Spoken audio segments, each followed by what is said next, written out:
lecture. C'est la toute première que je fais sur ma chaîne, mais je vais vous parler de livres que j'adore, enfin tout du moins que j'ai adoré, donc ça vaut le coup. Je vais tout d'abord vous parler du Pays des Contes, tome 2, Le Retour de l'Enchanteresse de Chris Colfer. Et en second temps, je vous parlerai des chroniques de Makaila Lane, tome 1, Fièvre Noire, de Karen Marie Monique. Du coup, le Pays des Contes de Chris Colfer. Donc j'ai déjà lu le premier tome. Ceux qui ne connaîtraient pas le Pays des Contes de Chris Colfer, c'est un livre jeunesse, voilà, tout simplement. Vraiment très jeunesse, c'est-à-dire que ça se rapproche énormément de Narnia, Alice au Pays des Merveilles, vraiment des contes à proprement parler. Donc l'histoire, c'est l'histoire de Alex et Connor, donc qui sont deux frères et sœurs jumeaux. Et en fait, leur papa est décédé il y a peu, donc leur famille a été vraiment ravagée par la mort de leur père. Ils adorent passer du temps avec leur grand-mère, donc la mère de leur père, et dès qu'elle vient leur rendre visite, voilà, ils sont vraiment super contents. Et en fait, un jour, elle va leur donner un livre de contes qui appartenait à leur papa, il me semble, et ils vont tout simplement être transportés dans l'univers des livres de contes. Voilà, ils vont arriver dans un pays, donc pas totalement par mégarde, ils ne connaissaient pas du tout ce monde. Donc un univers où il y a un pays entièrement dédié à Cendrillon, au Chaperon Rouge, à la Belle au Bois dormant, à Réponse. Tous les contes sont vraiment recensés dans ce monde-là. Et du coup, ils vont devoir tout faire pour rentrer chez eux, auprès de leur maman qui doit être morte d'inquiétude. Et donc ils vont se lancer dans la recherche du sortilège. Je sais plus, c'est quoi le nom de ce sortilège? Merde. Donc ils vont se lancer à la recherche d'un sortilège leur permettant de retourner chez eux. Pour ne pas vous spoiler, je vais arrêter le résumé ici, donc c'est vraiment le résumé du premier tome et pas du second. Mais je voulais vous dire que j'ai encore plus adoré le second tome que le premier tome. Je trouvais qu'il y avait beaucoup plus de choses dans le second tome. Le premier tome, je l'avais beaucoup aimé, mais vraiment pas autant que le... En fait, les personnages sont beaucoup mieux travaillés selon moi, notamment les personnages qui vivent au Pays des Contes. Donc il y a un personnage que j'avais juste détesté dans le premier tome, et il s'agit du Petit Chaperon Rouge que je n'avais absolument pas aimé.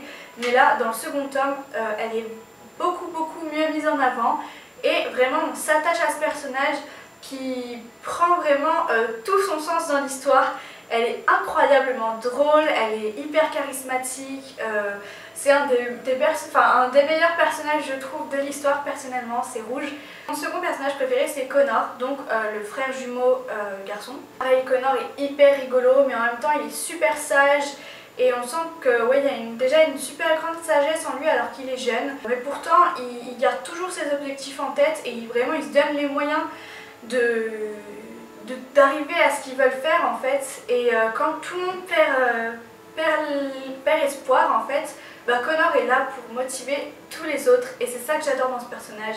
Il est hyper positif et hyper drôle, et voilà, il est génial.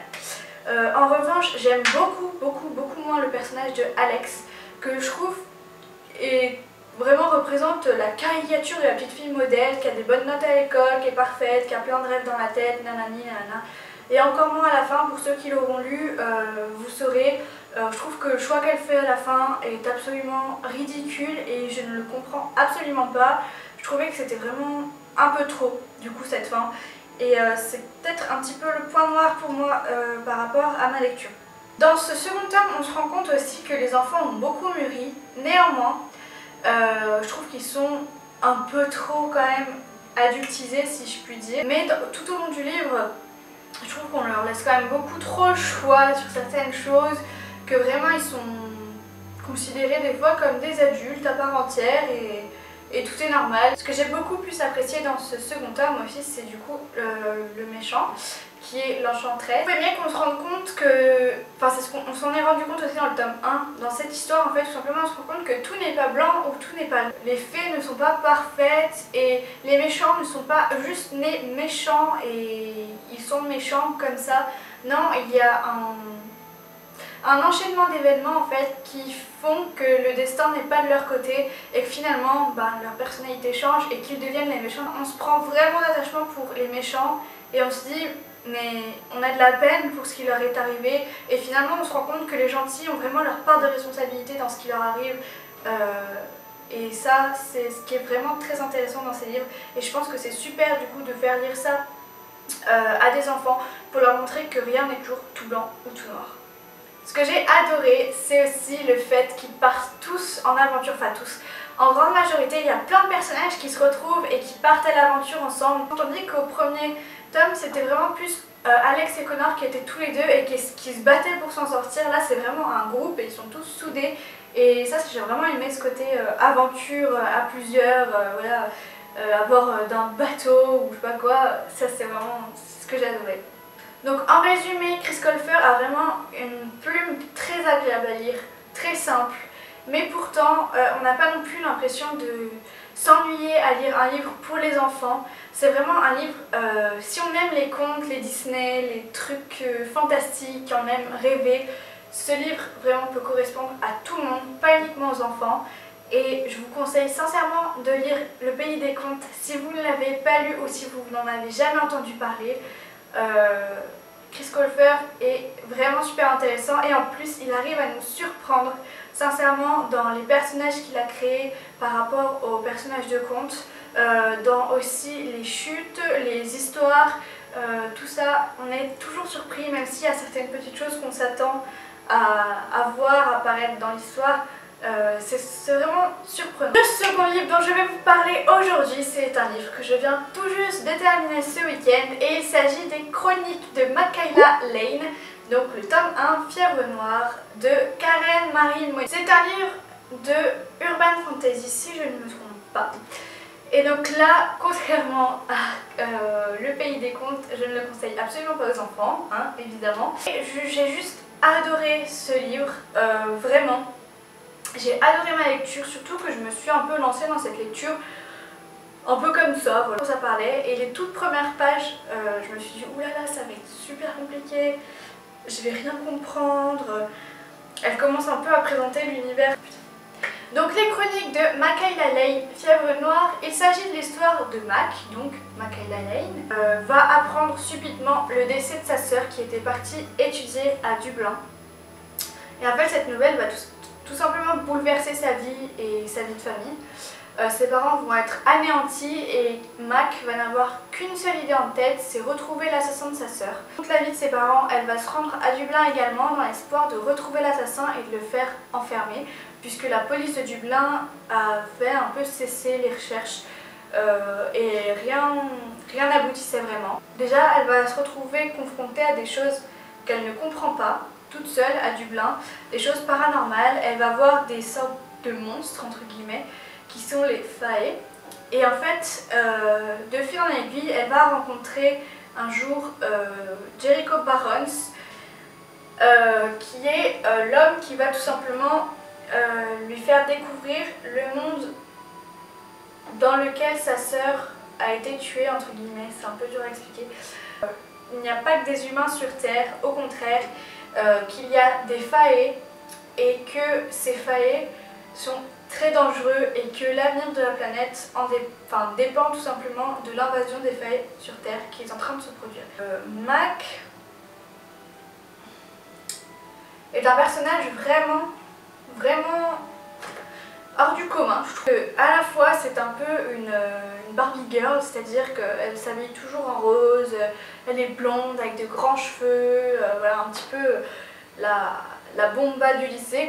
Elle n'a pas du tout le caractère qui correspond à son physique, c'est-à-dire que c'est une fille vraiment très courageuse.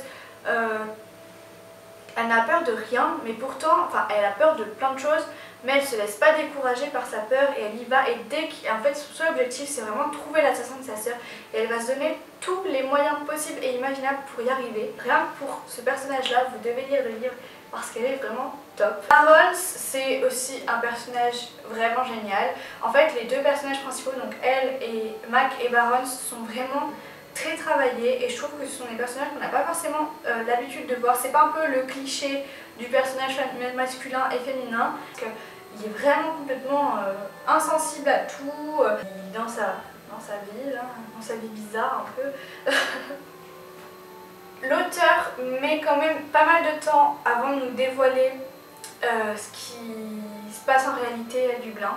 C'est assez long à introduire, mais néanmoins, il y a tellement de suspense dans le livre qu'on n'a même pas envie de décrocher, on a juste envie d'aller encore plus vite. Et du coup, la lecture est vraiment agréable et très fluide. Il y a beaucoup de suspense, le mystère est vraiment tenu jusqu'au bout du livre, c'est-à-dire que on se pose toujours des questions là à la fin du premier tome, on a envie d'avoir des réponses au sujet de Baron, encore au sujet de Mac, au sujet de plein d'autres trucs qui se passent à la fin. Donc l'auteur prend vraiment le temps de mettre en place son univers pour le rendre crédible, je trouve. Et en fait il est totalement crédible au final.